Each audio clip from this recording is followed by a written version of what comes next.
Did you find out you were doing curriculum this year? That was back in the spring, right towards the end of the school year, and just kind of took the summer to get into the process of it and think about what all we need our students to learn and get through.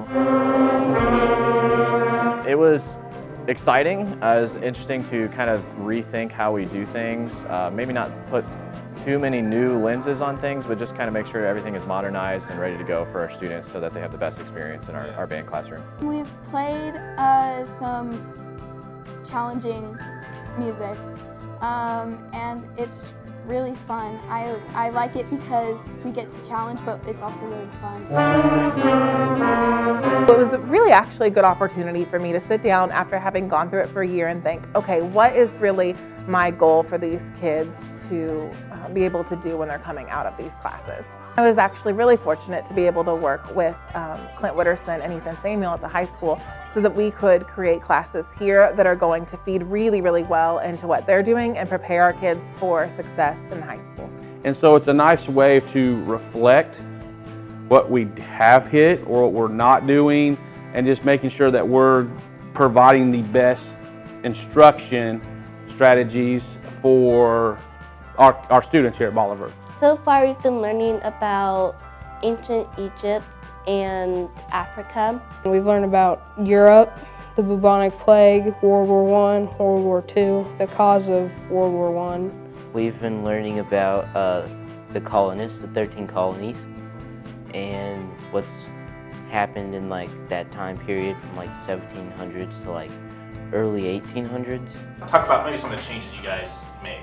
So one of the big things is, instead of it just being a world geography where we're just looking at where places are, physical features and stuff like that, upping the rigor a little bit. Like I said, encompassing that history. So when we're studying North America, we're looking at exploration, the colonies and stuff like that, which is 8th grade curriculum, but as we're learning the states. During World War II and World War I think it was mainly World War II that we talked mainly in Europe, it was easier to kind of like think about where he went and stuff, knowing where all the places were. I noticed a lot of the past stuff we used was very, very memory driven and just kind of regurgitation, and that's just not how, we didn't think that was really applicable for like the future and for what they're having to do in the real world. And so we wanted to move more towards critical thinking. How is it maybe helpful being able to create a curriculum strictly for Bolivar students? Yeah, it's great because we get to shape it exactly how our students work, how the community works. I think it's really nice because they know us better, and they like know what their students are gonna be more adaptive to. I think it's really helpful because we kind of know the area. And for me specifically, you know, I grew up in this school district. You know, I went K through 12 here.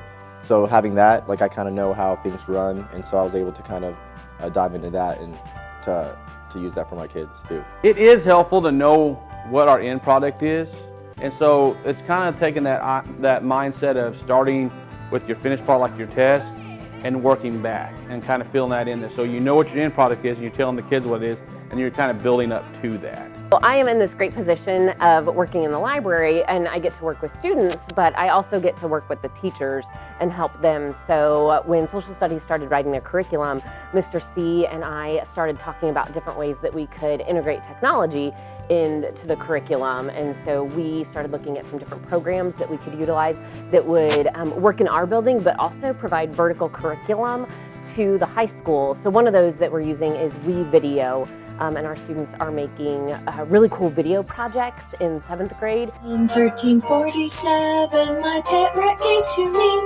a case of the bubonic plague.